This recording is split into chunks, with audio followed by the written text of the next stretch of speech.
നീതിമാനായ പ്രവചനങ്ങളുടെ പൂർത്തീകരണമായ കാലത്തെ രണ്ടായി വിഭജിച്ച മനുഷ്യരുടെ രക്ഷയ്ക്കായി സ്വയം ബലിവസ്തുവായ ക്രിസ്തു എന്ന 33 വയസ്സുകാരൻ്റെ മരണവും ഉത്ഥാനവും നേരിൽ കാണുകയും അവൻ്റെ ദിവ്യസ്പർശം അനുഭവിക്കുകയും ചെയ്ത യഹൂദ പടയാളിയായ മാർക്കൂസിൻ്റെയും ക്രിസ്തുവിൻ്റെ മരണം സ്ഥിരീകരിക്കാനായി അവൻ്റെ പാർശ്വം പിളർന്ന റോമൻ പടയാളിയായ ലോഞ്ചൂസിൻ്റെയും കണ്ണുകളിലൂടെ നമുക്ക് ദർശിക്കാം.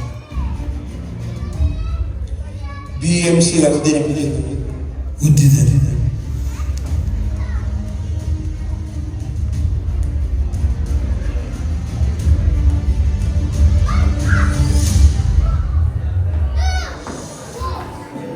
സാൽവേ ലോഞ്ചൂസ്.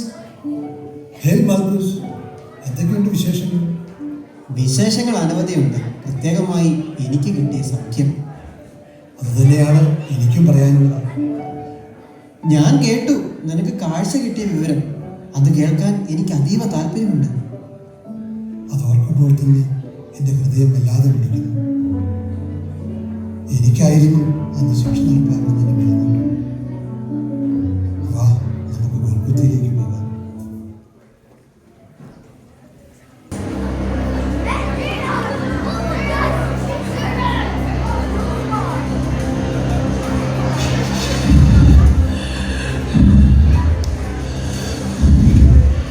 എൻ്റെ പിതാവേ, അങ്ങയുടെ കരങ്ങളിലേക്ക് എൻ്റെ ആത്മാവിനെ ഞാൻ സമർപ്പിക്കുന്നു.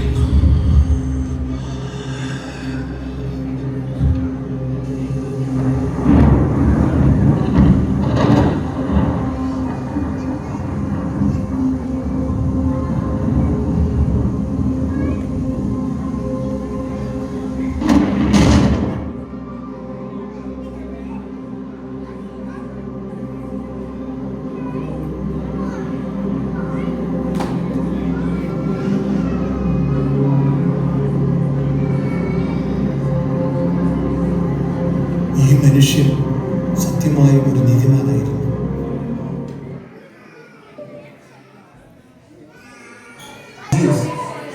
ഇന്ന് ഞാനൊരു പുതിയ വാർത്ത കേട്ടു. അവിടെ കാവുന്ന പടയാളികൾ രഹസ്യമായി എന്നോട് പറഞ്ഞു അവനെ അടക്കം ചെയ്ത കല്ലറ തുറക്കപ്പെട്ടു എന്നും അതിൻ്റെ ഉള്ളിൽ അവൻ്റെ ശരീരം കണ്ടില്ല എന്നും. അവൻ്റെ കൂടെ ഉണ്ടായിരുന്ന സ്ത്രീകൾ അവിടേക്ക് പോയിട്ടുണ്ട്.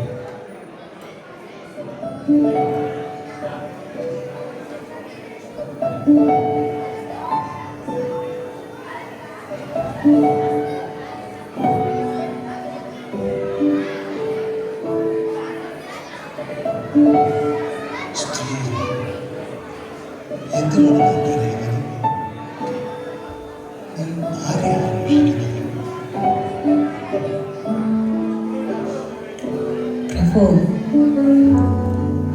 അങ്ങ് അവരെ എടുത്തുകൊണ്ട് പോയിട്ടുണ്ടെങ്കിൽ എവിടെ വെച്ചു എന്നോട് പറയുക. ഞാൻ അവരെ എടുത്തുകൊണ്ട് പോയിക്കൊള്ളാം.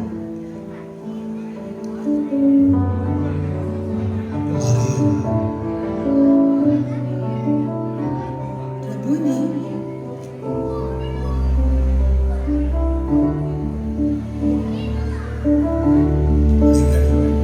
ലോകമെങ്ങും സകല സൃഷ്ടികളോടും സുവിശേഷം പറയുന്നു. എൻ്റെ സമാധാനം ഞാൻ സകലർക്കും കൃഷിതനേ മുത്തിതനേ മർത്യനേ